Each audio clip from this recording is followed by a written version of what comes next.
Hamilton did not need more time to adapt to Ferrari. He needed Monaco to expose what he had already found.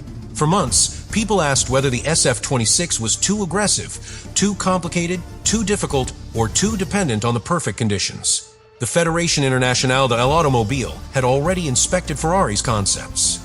Rivals had already questioned the La Macarena rear wing. Mercedes still had the championship lead, and Hamilton's move to Ferrari was still surrounded by one brutal question. Could he really unlock this car? Then Monaco changed everything. Active aero was banned. Straight mode disappeared. The Rev 1 engine map reduced the power advantage on the straights. Ferrari's weakness became smaller. Its cornering strength became louder.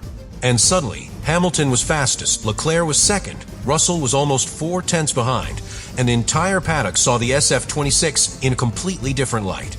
This was not just a fast lap. This was evidence. Evidence that Hamilton may have found a performance window inside the Ferrari that rivals still do not fully understand. Corner entry, traction stability, energy management, balance. The exact details that turn Monaco from a nightmare into a weapon. So the real question is not whether Hamilton has adapted. The real question is whether Mercedes noticed too late that Hamilton has already found Ferrari's hidden key. Subscribe to the channel. For Hamilton, Monaco was not just the place where Ferrari became fast. It was the place where the story around his entire move began to change. Because until this weekend, every strong or weak lap in the SF-26 carried the same question behind it. Was Hamilton still adapting, or was he already close to the limit of what Ferrari could give him? That question matters because Ferrari is not an ordinary team. A driver does not simply join Ferrari and disappear into the machinery. Every radio message, every sector time, every comparison with Leclerc becomes part of a bigger emotional drama. The car is never just a car. The lap is never just a lap.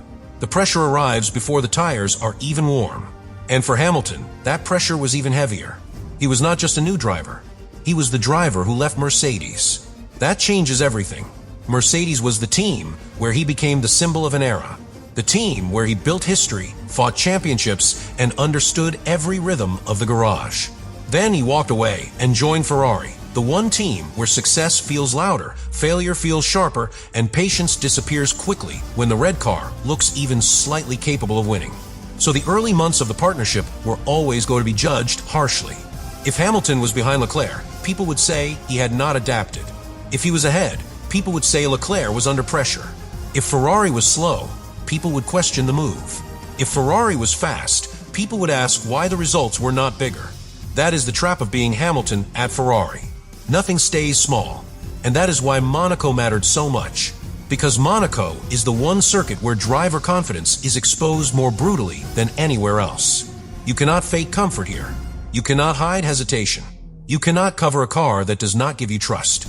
The walls are too close. The corners are too tight. The lap is too demanding. If a driver is not connected with the car, Monaco shows it. But if a driver is connected, Monaco reveals that too. And on this Friday, Hamilton looked connected. That is the key word. Connected does not mean the car was perfect. It does not mean Ferrari had solved every weakness. It does not mean the championship suddenly belongs to Maranello. It means Hamilton and the SF-26 finally looked like they were speaking the same language. That language had been hinted at months earlier. When Ferrari first ran the SF-26, the car immediately attracted attention for its aggressive aerodynamic direction. It was not a safe, cautious machine. It was a car built to attack the new regulations with bold aero choices, a complicated performance profile, and a balance window that seemed capable of rewarding a driver who could understand it. Reports from early running suggested Hamilton was able to exploit a different window of the car, not just by braking later or pushing harder, but by using the car's balance in a very specific way. Corner entry, energy management, traction stability, the kind of details that do not always look dramatic from the outside, but show up clearly on the stopwatch. That matters because Hamilton has always been a driver of feeling. He is not only fast because he is brave. He is fast because he can sense the way grip arrives and disappears. He can manage a car through the transition from braking to rotation to throttle. He can protect the tires without making the lap look slow. He can make speed look smooth. But that only works when the car gives him a platform. Early in the season, Ferrari did not always give him the full picture. The SF-26 had cornering promise, but it also had a painful weakness. It was losing time to Mercedes on the straights. Mercedes had the stronger power unit package, the stronger deployment advantage, and the early season momentum. No matter how much Ferrari found in the corners, the lap could still be damaged when the road opened up. That is deeply frustrating for a driver. Imagine doing everything right through a difficult section, placing the car perfectly, feeling the tires grip, getting the exit clean, and then watching the advantage disappear because the rival car has more speed where there's nothing left for the driver to do. That was Ferrari's problem. The driver could feel the potential. The stopwatch could still punish the weakness. And that is why Hamilton's adaptation was hard to judge before Monaco. Was he fighting the car or fighting the conditions? Was he still learning Ferrari? Or was Ferrari simply waiting for a circuit where its strengths mattered more than its flaws? Monaco answered part of that question, because the Fédération Internationale de l'Automobile changed the entire performance equation. Active Aero was banned for the weekend. Straight mode disappeared. The system that normally helped cars reduce drag on straights was not available because Monaco's streets are too narrow, too short, too dangerous, and too unforgiving for that kind of aerodynamic shift. Then came the Rev 1 engine map, which reduced the importance of high-speed deployment. The strongest power unit packages could no longer stretch their advantage in the same way. The lap was pushed toward the corners, toward grip, toward balance, toward the areas where Ferrari believed its car could fight. Suddenly, the SF-26 was no longer being judged in Mercedes' favorite language. It was being judged in Ferrari's. That is where Hamilton's pace became more than a lap time. It became proof of adaptation under the exact conditions that mattered most. Because Monaco does not reward a driver who is still translating the car in his head. It rewards instinct. It rewards trust. It rewards the driver who knows exactly how much the rear will accept when the throttle begins to open. It rewards the driver who can place the car inches from a wall without needing a second thought. Hamilton went fastest because for that session, the car was giving him those answers. And Leclerc being second made the evidence stronger, not weaker. Ferrari had both cars at the front. That means the SF-26 was genuinely in the right window. But Hamilton topping Leclerc in that window made the story sharper. Because Leclerc is not just any teammate at Monaco. He is the home driver. He is the Ferrari reference. He is the man expected to feel this circuit deeply and immediately. So when Hamilton led the way, it did not just say Ferrari was strong. It said Hamilton had entered the heart of Ferrari's strongest weekend and put himself at the center of it. That is why Mercedes should worry. Not because one practice session decides a championship. It does not. Mercedes know that. Hamilton knows that. Ferrari know that painfully well. But practice can reveal a direction. It can reveal whether a driver is still searching or whether he has found something real. It can reveal whether a team's strength is only a theory or whether it becomes visible when the right conditions arrive. At Monaco, Ferrari's theory became visible. The SF-26 had been watched all year.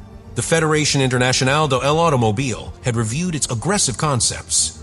Rivals had challenged the La Macarena rear wing. After China, Ferrari components were inspected and found compliant. Later, the governing body continued looking at certain Ferrari aerodynamic ideas for future regulation discussions, but no immediate ban came. That background is important because it shows how much attention Ferrari had already attracted. The SF-26 was not ignored. It was inspected, questioned, and debated. But Monaco revealed that Ferrari's most dangerous quality may not be one controversial part at all. It may be balance. And balance is harder to attack. A rival can protest a wing. A governing body can test a component. A technical directive can close a loophole. But if a car simply rotates better, grips better, and gives its drivers more confidence through slow corners, there is no easy protest. You have to beat it. That is what Mercedes now faces. If Ferrari's Monaco pace came from a hidden illegal trick, the answer would be simple. Inspect it. Ban it. Move on. But if the pace came from the SF-26 finally being placed in the right conditions, the problem is much bigger. Because those conditions can appear again. Maybe not every weekend. Maybe not at every circuit. But enough times to change the championship if Ferrari understands how to target them. This is the real meaning of Hamilton's adaptation. He may not need Ferrari to be the fastest car everywhere. He needs the car to be strong in the right windows, and he needs to know how to open those windows before anyone else. Monaco suggested he can. That is why the timing of the lap matters so much. Hamilton went fastest after the rule environment reduced Mercedes' biggest advantages. Ferrari's straight-line weakness mattered less. The active aero disadvantage disappeared. The power deployment gap was softened. And once those layers were removed, Hamilton's feel for the car became visible. That does not mean he suddenly learned Ferrari overnight. It suggests he may have been learning it all along, but the evidence was hidden by circuits that did not suit the car's strongest traits. That is a different story entirely. A driver who is still adapting is vulnerable. A driver whose adaptation is hidden by external conditions is dangerous. Because once the right circuit arrives, the performance can look sudden, even though the work has been building quietly for months. That is what Monaco may have exposed. Hamilton's adaptation was not a switch. It was a reveal. The car finally entered a world where its cornering balance mattered more than its straight-line weakness, and Hamilton was ready. That is why this was so powerful for Ferrari internally. Inside any team, confidence shifts through evidence. Engineers need to see that their concept works. Mechanics need to feel that the effort is becoming results. Strategists need to know the car can fight from the front. Drivers need to believe the machinery will answer when the pressure rises. Hamilton's lap gave Ferrari that evidence. It said the SF-26 can be the fastest car when the battlefield suits it. It said Hamilton can lead that charge. It said the adaptation story is not a weakness to manage, but a weapon beginning to form. But that creates pressure too, because once Ferrari sees the window, it must convert it. A fast Friday at Monaco is not enough. The team must handle traffic, tire preparation, qualifying timing, track evolution, strategy, emotion, the weight of Leclerc at home, the tension around Hamilton, the knowledge that Mercedes are suddenly vulnerable. Ferrari has lost big opportunities before by letting pressure become noise. Hamilton was brought in partly because he understands how to control those moments. That may be his biggest contribution beyond the lap time. He has been in the center of storms before. He has lived through title fights where every detail is magnified. He knows that when the car feels good, the team must still stay disciplined. He knows that Monaco rewards calm execution more than dramatic belief.